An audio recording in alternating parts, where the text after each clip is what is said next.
you like this video, click like. If you want to continue to follow our adventure, hit subscribe. Your support would be greatly appreciated.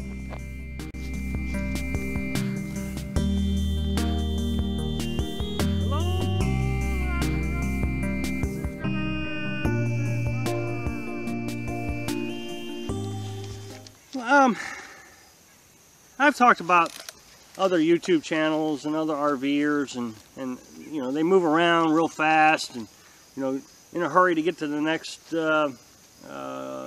campsite or next adventure. I've heard people in my comments section when I talked about this suggest that they're only moving around that fast just to get more footage for their YouTube channel. Well, I don't have that problem because that's not what my YouTube channel is about. My YouTube channel is talked about nuances and the experience and all the things the other YouTube RVers weren't talking about. The feelings and well, I just wish I could explain what it is I'm trying to explain. But when I was doing my research, there was questions I had, like, how does it feel? You know, what's the weather like? You know, talk to me about the weather. Don't just say, oh yeah, the weather's great. No, tell me, is it cold, and are you spending all nights? You know, how many days has it been cold? All those things. Well, I have another one.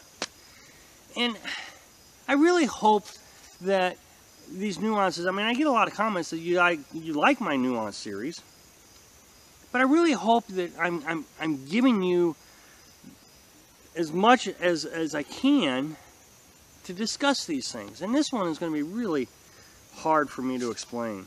And I'm really, and that's why I'm spending so much time trying to give you the build up to it, so you understand that this was just, it's so neat. But I've talked about stopping and smelling the roses. Spend some time at your location. Get familiar with the area. Carolyn and I rented 8 acres, and we loved that place. I mean, it was just, it was a great place. It really was. Had a little, not a huge pond. I mean, it was just a little, I guess, cattle hole, you know, where they could drink.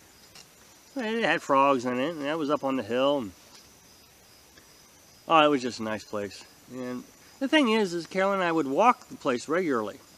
You know, just walk around, looking at all the little things. And after a while, of course, you know, you've gotten where you've seen everything. And being from Missouri, even if you saw wildlife, you've seen that wildlife 1,000 times. You see a lizard, you've seen the lizard. You know, they were always brown and about that big. Well, the other day, I was walking down the hill just that way, and I can see it. It's probably 50 yards away. And it's a steep drop. And, you know, I see trees that I've never seen before, and it got me to think about some of the things that I've seen. The other day, I saw an orange lizard. Remember, I said in Missouri, they're brown. Here, I saw an orange one, and it wasn't walking very fast, and it was actually very clumsy. It would walk, take a step, walk, take a step, and then it would try to get its back leg and be doing this, trying to find its footing. But it was orange. And what was neat is I sat there and I actually stood there and watched it for several minutes. Of course, it was afraid of me, so it didn't move for the longest time. Then finally decided to start walking. And it was on a light colored leaf.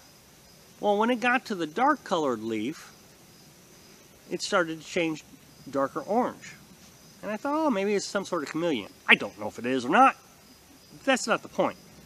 I saw something I'd never seen before, and I took the time to watch that it changed colors. At least I perceived it as changing colors, and that it was clumsy, that it couldn't get its back foot to find the spot. Whereas back home, I mean, those little lizards were, they were everywhere.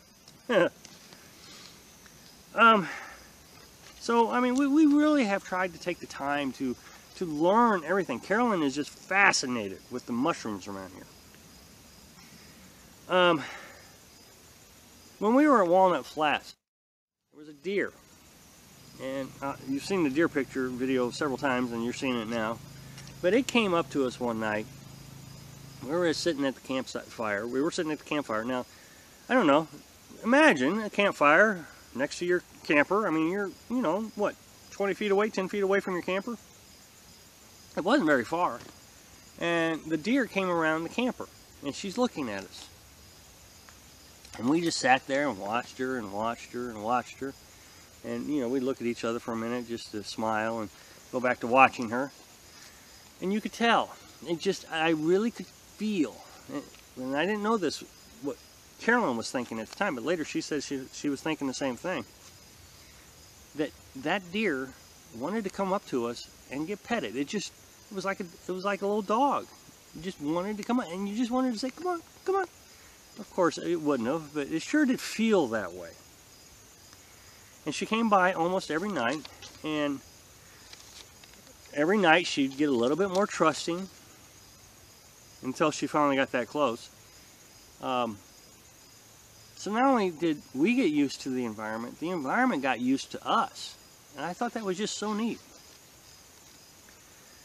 The bear. I've shown you this bear footage before, but I know this bear was messing with us. You know, you don't get to see everything because I couldn't get the camera out fast enough, but we followed this bear for, I bet, 3/4 of a mile. And I was doing 20 miles an hour, 15, 20 miles an hour. And I was trying to get close enough to take footage of it. But I had to get my headlights on him because my camera wasn't picking him up. It was too dark. So I had to speed up, and well, he went around the corner, and I thought, well, we lost him and we didn't get any footage of it. That's sad. Well, when we got around the corner, he's standing there waiting for us. He's turned around, he's looked at us, and when he sees us coming around the corner, now I know he heard us, and if he was scared, he would have ran away.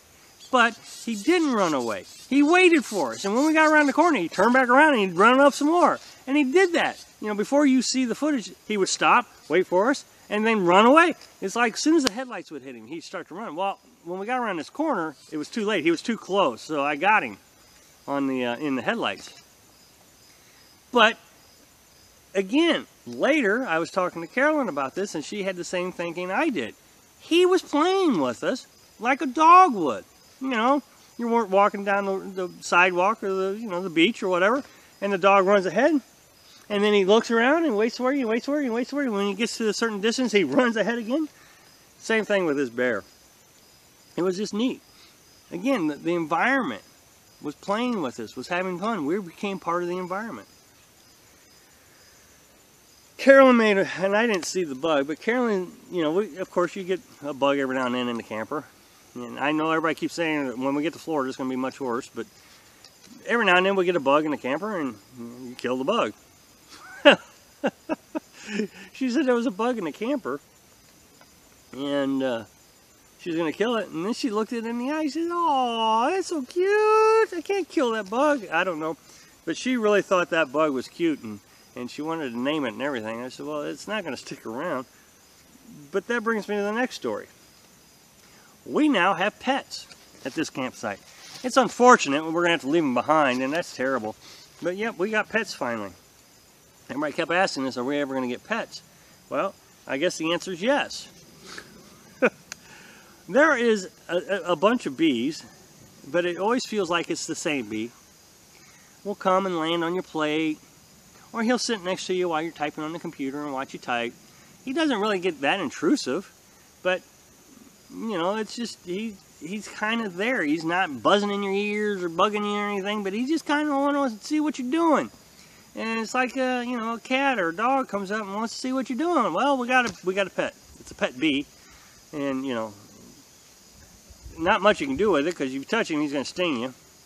But it just, again, I don't know if it's the same bee, but I sure would like to think it is. And here again, the environment has adapted to us to come down and see what this computer thing's all about. So the point of this video is, if you do come out here, my strong recommendation is I know everybody wants to come out and see the world and all that. Well, come out, to me, coming out and seeing the world is right here. It's right here. I mean, This is my backyard. I don't know if you can see the camper from here, but there's the camper. Okay, I don't know, 50 yards away from me. Look at my yard.